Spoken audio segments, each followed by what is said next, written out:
ये जो दो तरीके हैं अबजद कमरी और अबजद शमशी, ये मैंने आपको समझाने के लिए बताए हैं। हो सकता है कि मेरी इस बात से आमलीन कोई इख्तलाफ हो, ऐसा कोई मसला नहीं है कि जिसमें इख्तलाफ पैदा ना हो सकता है कि इसके मुतालिक बाज आमलीन को इसमें इख्तलाफ हो, लेकिन मेरा ये अपना तजर्बा है, इसके मुतालिक मैंने कई काम किए भी हैं, इसीलिए मैं ये आपको मशवरा दे रहा हूं। अगर कोई शख्स आतिशी नक्श इस्तेमाल करता है, वो चाहे फलीता बनाकर इस्तेमाल कर रहा हो, और एक खास बात, वो चाहे हुब के मुतालिक फलीता जला रहा हो या अदावत के मुतालिक फलीता जला रहा हो, तो वो शख्स जराइल का इस्तेमाल करे तो ज्यादा बेहतर रहेगा।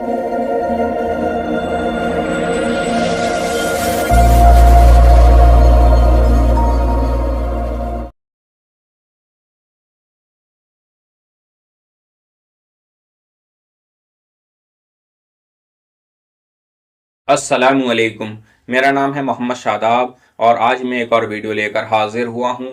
और आज की इस वीडियो के अंदर मैं बात करूंगा कि जो शख्स मौक्किल बनाकर इस्तेमाल करते हैं या जो शख्स तावीज़ात में मौक्किल का इस्तेमाल करते हैं तो उनको किस तरह से उसका इस्तेमाल करना चाहिए।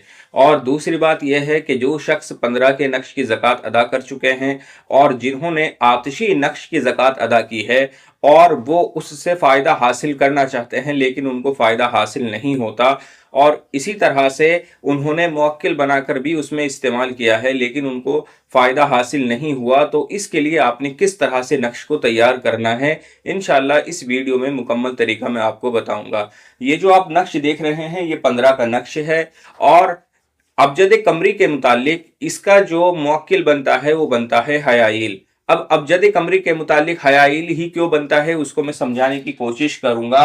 अब ये जो 15 का नक्श है इसको आप इधर से जोड़ेंगे या इधर से जोड़ेंगे, ये 15 ही आएगा। अब इसकी जो चाल है, चाल आप देखें, यहां से इसको भरना शुरू करते हैं। 1 2 3 4 5 6 7 8 9, इस तरह से ये नक्श मुसल्लस भी इसको कहते हैं, इस तरह से ये भरा जाता है। और अबजद कमरी के मुतालिक ये 15 है, इसके चारों तरफ से जहां से भी हम जोड़ते हैं 15 आता है। अब जब हम अबजद कमरी के मुतालिक 15 के लफ्ज को देखते हैं यानी कि इनके हुर्फों को देखते हैं तो 5 जो अदद है वो हा का अदद है और 5 यहां से हटेगा तो ये 10 हो जाएगा और 10 अदद या का है। तो हा और या प्लस आइल यानी कि हा और या में आइल जोड़ेंगे तो ये बनेगा हयाईल, और हयाईल ही ज्यादातर इस्तेमाल होता है। कहने का मतलब यह है कि 98% अमलियात के अंदर अबजद कमरी का ही इस्तेमाल होता है और उसी के मुतालिक ही मौक्किल बनाकर लिखे जाते हैं। अब बात करते हैं आतिशी नक्श के मुतालिक, जिसका आतिशी नक्श में हयाईल काम नहीं करता यानी कि हयाईल मौक्किल उससे फायदा हासिल नहीं होता, तो उस शख्स को क्या करना चाहिए। अगर आतिशी नक्श में इस्तेमाल करना है तो वो शख्स हयाईल मौक्किल का इस्तेमाल ना करे, वो अबजद शमसी के मुतालिक मौक्किल को निकाले। जो अबजद शमसी है उसके मुतालिक मौक्किल निकाले। अबजद शमसी के अंदर अगर हम देखें तो 5 जो अदद है वो जीम का है, 5 जीम का है और 10 रा का है, यानी कि रा का जो अदद है वो 10 है और जीम का अदद 5 है अबजद शमसी के मुतालिक। इसमें आई जोड़ेंगे तो ये हो जाएगा जराइल। तो इसी तरह से इसके चारों तरफ जराइल लिखा हुआ है, लेकिन ये अबजद शमशी के मुतालिक जो जराइल लिखा है ये सिर्फ और सिर्फ आतिशी नक्श में ही इस्तेमाल होगा, बाकी और किसी नक्श में इसका इस्तेमाल नहीं होगा।